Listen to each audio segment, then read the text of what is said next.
Right, well, welcome to the next video, not just on accessing your credit, but now we want to talk about managing your credit. So now this is going to be hopefully a little bit shorter. Some of those things that we might see might be a little bit of a review, but I will try to keep this one a little bit on the shorter end. So let's go ahead and get started. Okay, so first of all, how do we get started? Well, first you have to apply for a credit card. Typically, it begins with an application. Of course, that can happen both. It used to be when I was in 18, I went to college, and on the first few weeks of classes, there were just credit card company tables all around campus. You would stop by, fill out an application, and then 2 weeks, 3 weeks, a month down the road, you would get a credit card in the mail. Um, so keep in mind that the credit card issuer obtains a credit report, as we talked about in the last video, and they're going to look at your income. They're going to look at how much credit you've had, if you have any. They might even ask for your net worth in terms of your assets. So they're going to evaluate all of that information, and you then hopefully will get a credit card. Now, there are three main types of credit cards that we typically see. There may be others, but these are probably the most common. So MasterCard, Visa, and American Express. MasterCard typically starts with a 5, Visa typically starts with a 3, and American Express typically starts with a 3. So I'm sorry, 5, 4, 3. There are other cards, as we mentioned. There are store cards, gas cards, and retail cards. And so those are typically going to be affiliated with some entity, like a store might have, like the Macy's credit card, but it's going to be powered by the network of either MasterCard, Visa, or American Express. Okay, so what are some of the fees that you're going to pay for? Well, in some cases, there is an annual fee. There's a lot of cards out there that don't. There would be a fee if you go to an ATM and pull out cash, or if you write a check from the credit institution. Sometimes credit cards will send you checks for convenience. That would be considered a cash advance. If you pay late, there could be a late fee. If you go to the store and let's say you only have $50 left on your card and you spend $60, they may pay that for you, but there may be a fee for going over your limit. Okay, and sometimes depending on the type of merchant that you go to, there may be a fee that's charged to the merchant. In fact, many merchants are being charged fees from these card holders, and if you ever go to a small, like kind of mom and pop type of store, you may notice that it says, we charge a 3% fee on top of whatever it is if you're using a credit card. I've actually noticed lately that a lot of people are saying, if you pay us in cash or by check, we are not going to, or you'll get a discount, because they know that they're getting that fee. Now, in many cases, more people are moving to cashless or checkless systems. In fact, I was recently at a very, very large institution in Indiana here. My son was at a golf tournament at a specific university's golf course, and they are completely cashless. Everything is done either through electronic payments. So again, there are those fees. Okay, so what are some of the different characteristics of credit cards? Well, when you are ready to make your payment, it will give you a due date for that payment to be made. However, there is a grace period when the company will still accept the payment and not charge you a late penalty. Okay, so if your payment was due on the 15th of the month and you send it in, there may be a 15-day grace period, and that was designed to allow for things to get lost in the mail. Okay, so ideally, in the best case scenario, you probably want to set up automatic payments or set up a payment where you can just pay from your bank electronically, just so that you minimize the risk of having something just beyond that grace period. As we know that we have interest rates, interest rate could be fixed, could be variable, or it could be tiered based on various factors. And most of the time, just remember that when you are paying your balance in full each month, the credit card company is not charging you any interest. So you're using their card for, let's say, 30 or 45 days. And then as long as you pay it off, then you are not being charged any interest. So there can be a significant advantage to that. If you go to an ATM with your credit card and you pull money out, keep in mind that is considered a cash advance, and cash advances can be significant when it comes to the interest charge. So some credit card companies will have a purchases, and let's say your purchases are 12 to 15% interest rate. Okay, but a cash advance might be 18%.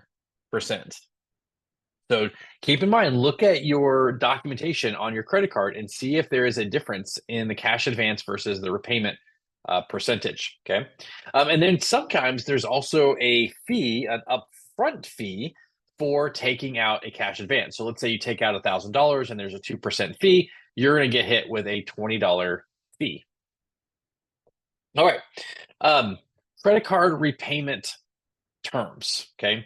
So the percentage of credit that must be paid as interest on an annual basis. This is a basic rate charged by the credit for borrowing money. So we're looking at our interest a credit. So the way this works, let me just finish up the slide and I'll kind of show you a breakdown.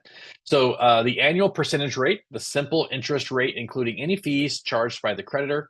The APR provides a more comprehensive view of the total cost of borrowing, because remember that includes all of the fees. An APR allows comparison between different credit offerings because, again, it includes all of the fees that you're being charged by that loan. So the way typically credit cards work is, let's say you have a $1,000 balance. And if I can get my pen to work here. Here, let's scoot down here. So I've got a $1,000 balance, okay, and I'm charged 10%. So the first thing I'm just going to do is going to reduce my payment. So let's say I make a $100 payment, and I'm left with $900, and then from that I'm going to be charged 1.1, and that is going to lead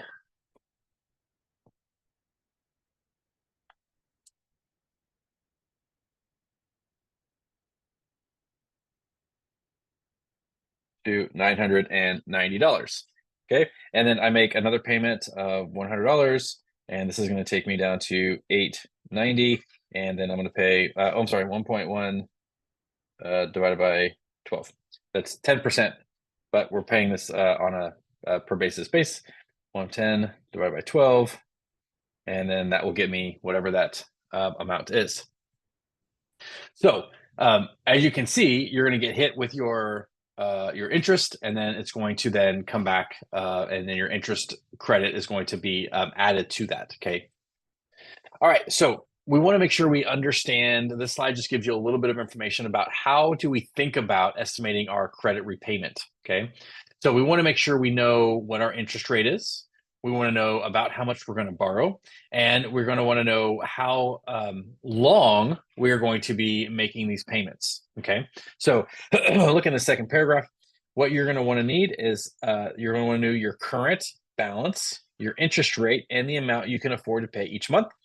And then you can help determine what your payment would actually be. Of course, we can also use time value of money as well. Okay, obviously, the higher the interest rate, the more you're going to have to pay. Okay, so the larger the interest rate, the higher the interest payments are going to be, which leads to paying more over time. So we want to make sure we have good credit, because good credit leads to lower interest charges, and lower interest rates lead to shorter payoff periods and lower payments. Okay. The other thing that we need to keep in mind is that the shorter the financing period, the larger the payments, but the faster we get it paid off. And again, when you're looking at something like mortgages or credit cards that are interest is kind of compounding, we want to make sure that we can get that payment period reduced as quickly as possible. Okay, so we want to have shorter time periods, if at all possible. Okay. All right. And there are several different repayment calculators that are out there. You might just do a quick Google search on credit card repayment calculators, and it'll kind of show you what exactly you would need to pay to get that balance paid off. And I would encourage you to do that if you really want to get these taken care of. All right, here's a couple of questions. Payoff time. How long would it take to pay off a credit card balance of $27.35 if you pay only the minimum amount each month if you're getting charged 13%. So just take a minute, think about that. And the answer is 17 years. Can you imagine $2,700? You're paying 13%. You're going to pay a minimum of the minimum balance, and it's going to take you 17 years. Okay, that's horrible. Okay, so it shows you that even just a small amount with the minimum amount of payments that you have to make at a high interest rate of 13%, it's going to take you a long time. Okay, how much interest would you pay on a credit card balance starting at 2,700 if you only pay the minimum amount? So how much interest would you pay? 500, 900, 1,500, or 2,500?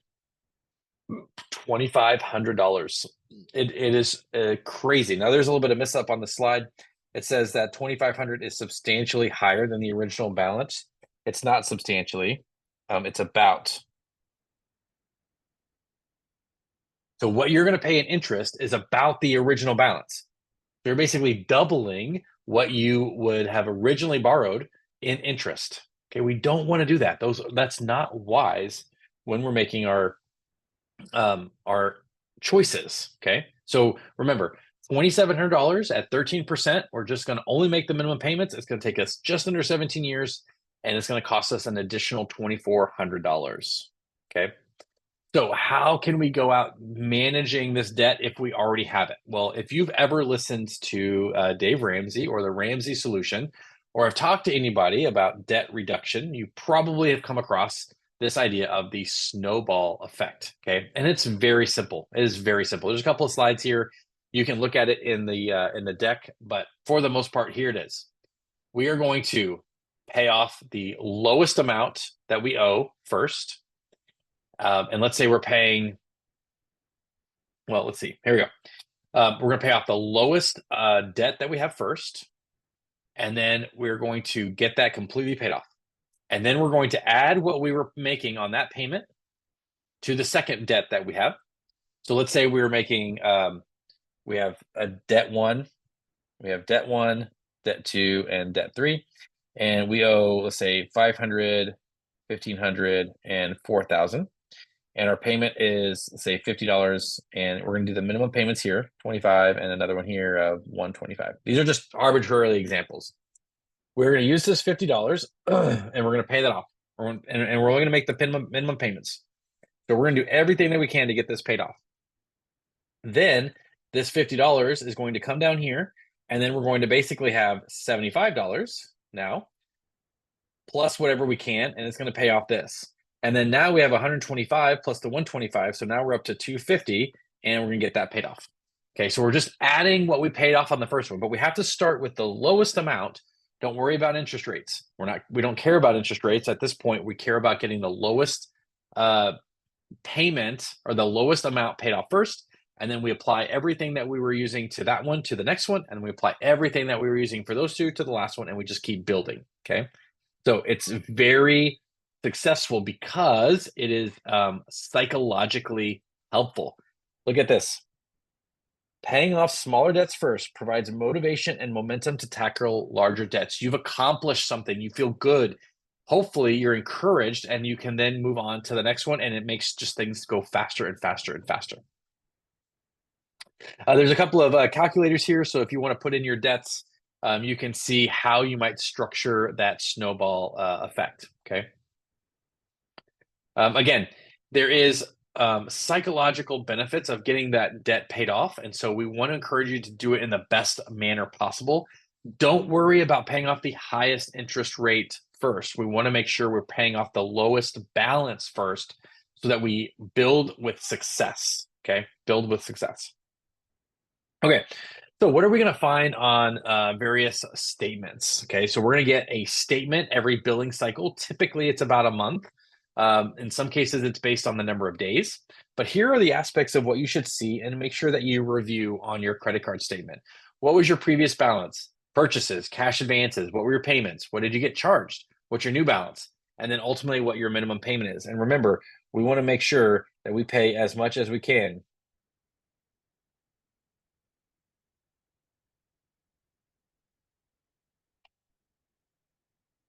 Okay. There is a guide here that's linked to the PDF, so you should be able to access that. Discover's guide on reading credit card statements. Make sure you're looking at those credit card statements. One, as we talked about last lecture, we want to make sure that no one else is using our card. And then two, we want to make sure that there are no mistakes. Things happen. So we want to make sure that we can get those things corrected in a timely manner. On your statement, you will be able to find customer service numbers. So should you find anything that's an error or that you have a question about, call the number and talk to the credit card company. Okay, using credit cards, how can we best use these tools? Remember, they are tools. We want to use them for convenience, not necessarily as a source of funds. In other words, oh, I really want to go to that concert. I don't have the $150 for the ticket. I'll use this as a source of funds. Probably not a good idea. The better idea is, hey, I have money sitting inside of my checking account, but I have my credit card and I could get rewards points. I'll go ahead and buy the tickets and I'll use the money in my account just to move it over, but I still get the rewards. That's convenience, not for the source of funds. Make sure that we're prioritizing our payments. We want to make sure we pay credit cards off first before investing. Why? Well, a credit card is going to charge you, let's say, 20% interest. So when you pay off the credit card, you are saving yourself 20% interest. If you invest, you might get 10, 12% if you're lucky. Okay. So we want to make sure we're not charge ourselves 20%. Okay. Pay off credit card debt before other debt. Why? Because this is high interest. Okay. We want to make sure we are eliminating our high interest credit card. And then avoid unnecessary services like credit repair services. You want to not have to do that if at all possible. Excuse me. Okay, I think this is like one of the last slides that just talks about like, so let's say you just get in way over your head and you need to start considering bankruptcy options. Okay. And unfortunately, we can't do what Michael Scott did in The Office and walk out and say, I declare bankruptcy. I thought that was so funny when he declared bankruptcy. Unfortunately, it doesn't work that way. Personal bankruptcy is really just a plan on how those debts are going to be managed going forward. And there are two primarily types of bankruptcies: personal, for personal bankruptcies. There's the Chapter 7, which will discharge most all of your debts, but you obviously have to sell a lot of things in order to create the repayment. Okay, so you may not be able to repay everything, but you are going to have to liquidate a lot of your assets. There is also, also Chapter 13 bankruptcy, which allows you to keep your assets, and then the court takes control of your finances, creates a plan. It's kind of a restructuring. Anyways, I'm not a bankruptcy expert, so hopefully if you have to get there, please obviously contact an attorney. Okay. So getting a credit card, credit.com provides some information. Again, here are some useful resources as you're thinking about credit and utilizing credit to the most effective way that you can without getting in over your head. It is so easy to get in over your head. And the next thing you know, you're getting another credit card so that you can make payments on your previous credit, and you're getting another credit card. And then the next thing you know, you're just way over your head. So manage the credit wisely. And of course, you can opt out if you are feeling overwhelmed, or if you feel like, you know what, I'm constantly being tempted by these credit card offers. Put optoutprescreen.com, and it will help alleviate some. I don't think it necessarily gets all, unfortunately, but it will alleviate most of the offers that you receive in the mail. Okay. The other reason that that's important is that, let's say someone steals your mail, sees an offer, they can easily fill that stuff out on your behalf. And next thing you know, they're getting a credit card in your name. So we want to make sure we eliminate that as much as possible. Okay, well, hopefully that was a short and quick evaluation on our managing our credit. So obviously accessing credit, managing credit, it's very, very, very important. We don't want to start off leaving college with an abundance of debt, because many of us probably have student loans that we're going to have to deal with, and we don't want to add on to that personal loans. And of course, if you get a job, you may also have to be thinking about a car. So again, all of this debt can feel so overwhelming. We want to make sure we manage that appropriately. All right, I'll see you all in the next lesson.